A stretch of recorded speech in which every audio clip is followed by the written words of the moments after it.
Hey, this is Tyler with TJack Survival. Today I'm going to show you how to sharpen a Scandinavian ground knife. So stay tuned.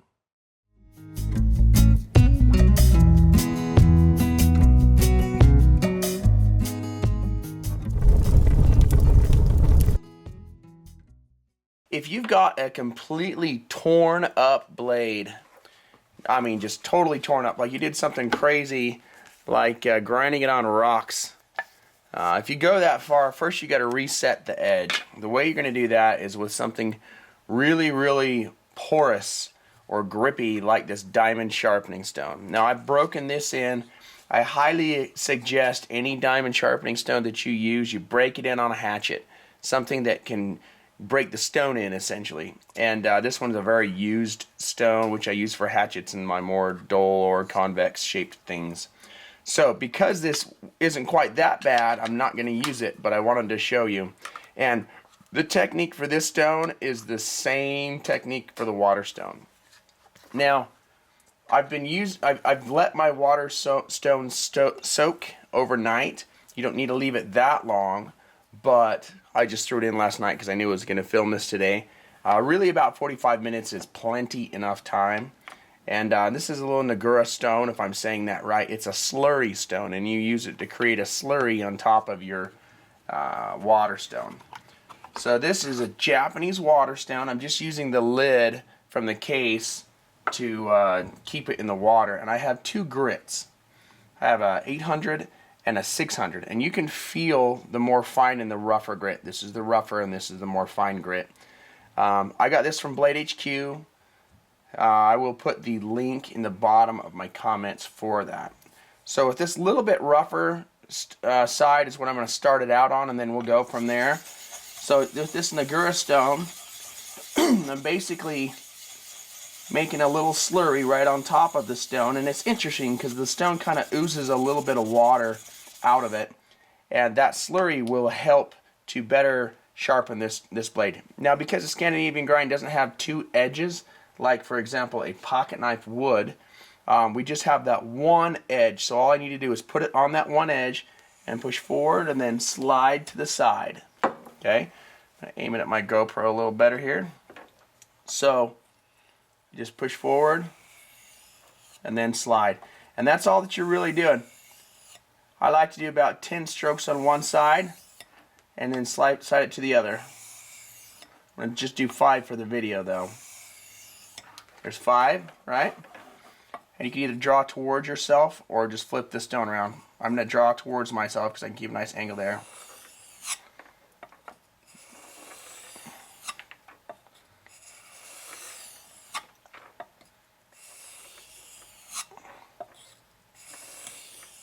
Okay, another thing that you can do is the center of the blade, the flat part, then the belly and tip.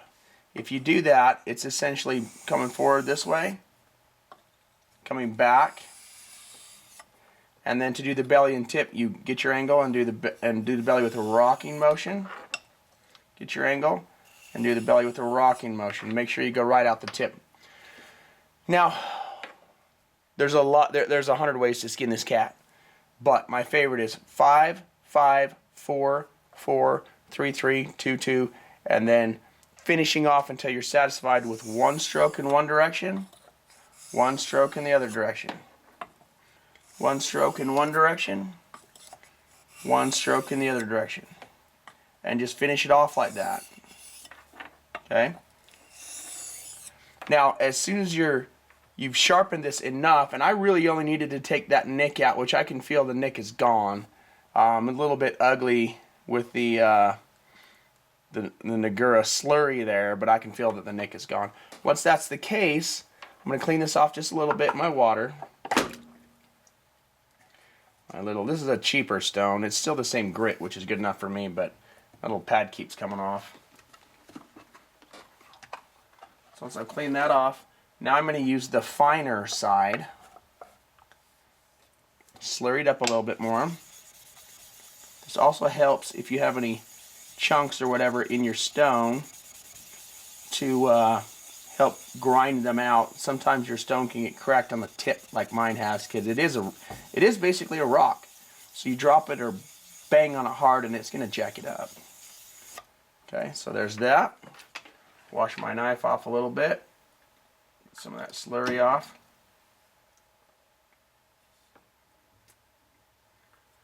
Alright, and it's the same technique on this side. Rather than just sitting here and having you guys stare at me, I'll go ahead and sharpen this up, and then I'll show you the finished product. Alright, so you can tell I've been doing this for a bit. A little bit of metal, that's essentially metal coming off of the blade. You can kind of see how it leaves a little bit of a trail as you sharpen it. So I've sharpened it. I'm going on for a few minutes here, and I feel that it's ready to be tested. So I'm going to clean this up just a little bit. Get the slurry off the stone.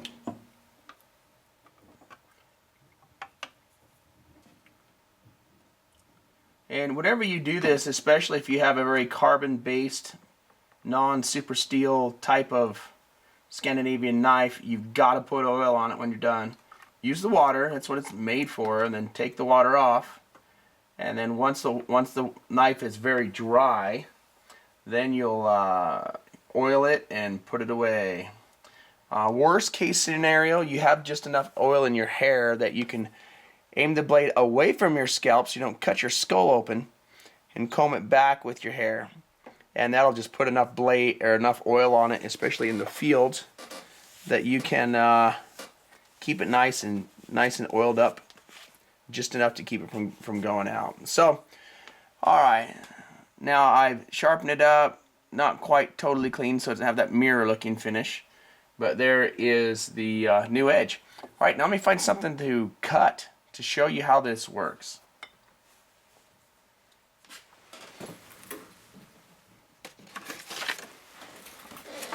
Okay, I got a piece of paper here I'm using as a pattern for some for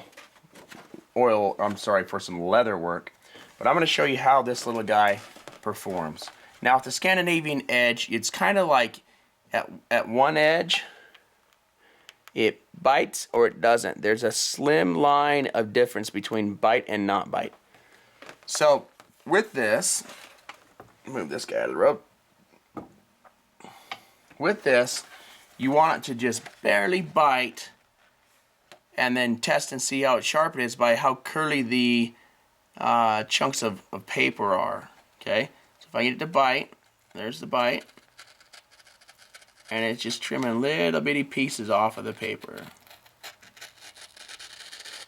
I can even turn my angle, change my angle again and again, and it's giving me this curly little piece. Yeah, if I whack at it, it's going to chop a big chunk of paper off, but that doesn't really show how sharp the knife is.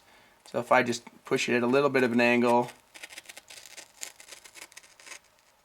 it's giving me that curly little piece of paper right there. So if I can do that to the paper, it's going to do that to wood so much easier than if it weren't as sharp. I'm also going to find a less rigid piece of paper, because that helps even more so show how sharp it is.